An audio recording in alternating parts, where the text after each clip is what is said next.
Hello students, आपका मेरे channel science classes by doctor Kumkum Saxena में बहुत बहुत स्वागत है। इससे पहले हम बता रहे थे आपको कि रिप्रोडक्शन क्या है, एसेक्सुअल रिप्रोडक्शन क्या है, सेक्सुअल रिप्रोडक्शन किस तरह होता है और इसके बारे में मैं आपको बताऊंगी आगे कि सेक्स किस प्रकार निर्धारण होता है जब मनुष्य में सेक्सुअल रिप्रोडक्शन हो जाता है और जाइगोट बन जाता है। आपको बताया मैंने कि किस तरह से मेल और फीमेल जीन गैमेट्स के मिलने से जाइगोट बनता है और जाइगोट ही डिवीजन करके यूट्रस की दीवार में चिपकता है और वहां से वृद्धि करके बच्चे का ग्रोथ होती है, जन्म होता है, जो प्लेसेंटा के द्वारा मदर से फूड और ऑक्सीजन प्राप्त करता है और जो एक्सक्रीटरी जो उसके पदार्थ होते हैं, कार्बन डाइऑक्साइड है तथा अन्न, तो वो भी प्लेसेंटा के द्वारा मदर के शरीर में डाल दिए जाते हैं। अब प्रश्न ये उठता है कि बच्चा तो हो गया निर्धारित मनुष्य मादा के जननांगों में, तो उसमें बेटा होगा या बेटी, इसका निर्धारण हम सेक्स निर्धारण भी बताते हैं आपको कि किस तरह से बेटा बनता है, किस तरह से बेटी बनती है। जो हमारे मेल्स होते हैं, हम सबसे पहले आप ये देखिए कि जो जी हमारे क्रोमोसोम्स में ही जीन्स होते हैं और क्रोमोसोम्स जो होते हैं हमारे में एक मनुष्य में कितने होते हैं, वो जनन कोशिकाओं में 46 गुणसूत्र होते हैं। जनन कोशिकाओं में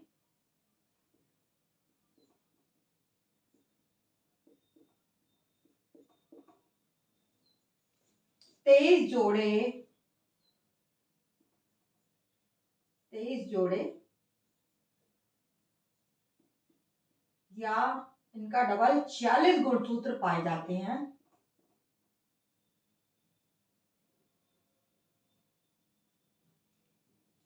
हमारी जो जनन कोशिका उनमें कौन से कितने जोड़े गुणसूत्र होते हैं, 46 गुणसूत्र होते हैं, 23 जोड़े गुणसूत्र होते हैं, जिसमें से 22 पेयर क्या होते हैं, ऑटोसोम। ऑटोसोम से 22 पेयर होते हैं,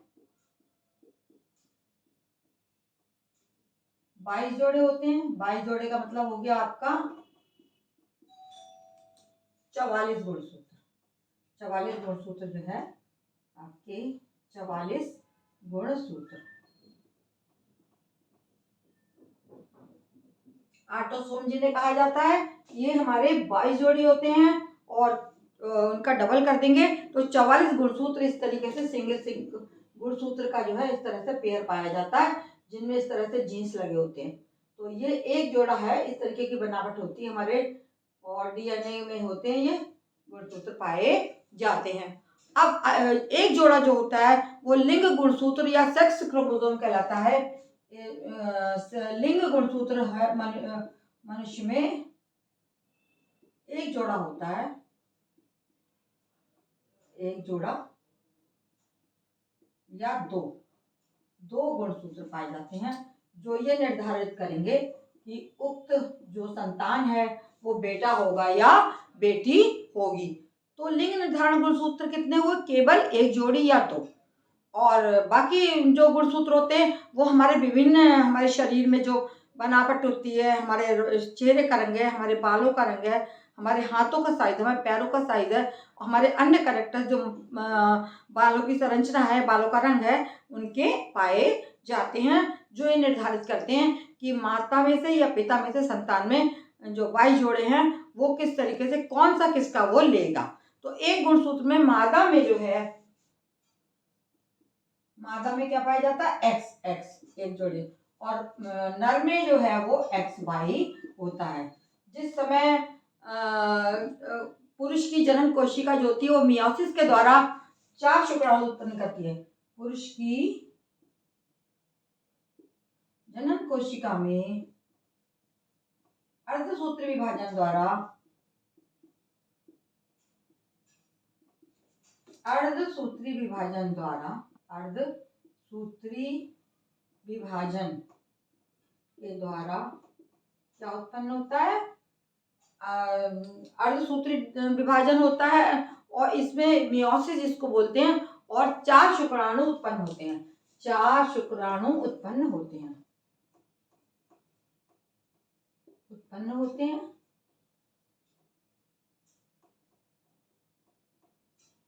इसको मियोसिस भी कहा जाता है। मियोसिस मियोसिस के द्वारा 4 शुक्राणु इसमें उत्पन्न होते हैं जनन कोशिका में पुरुष की, जिसमें से 2 जो हैं 2 22 प्लस एक्स होते हैं और 2 जो हैं वो 22 प्लस वाई होते हैं। अभी मैं बताऊंगी आपको एक्स और वाई का क्या मतलब है, इतना आप नोट कर लीजिए। तो आगे मैं आपको इसके बारे में पूरा डिटेल बताती हूँ कि किस तरह से ये अर्धसूत्री विभाजन करके कैसे ये आगे संतान की उत्पत्ति करते हैं। ये चीज आपने नोट कर लियो, तो मैं इसको हटा देती हूँ और अब मैं असली जो है वो बता रही हूँ आपको किस तरह से सेक्स निर्धारित हो रहा है और मनुष्य में कैसे नर या मादा संतान उत्पन्न होती है।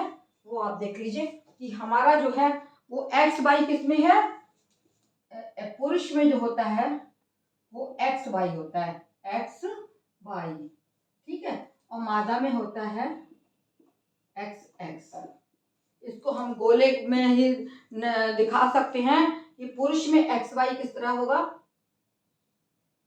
एक्स और ये वाई।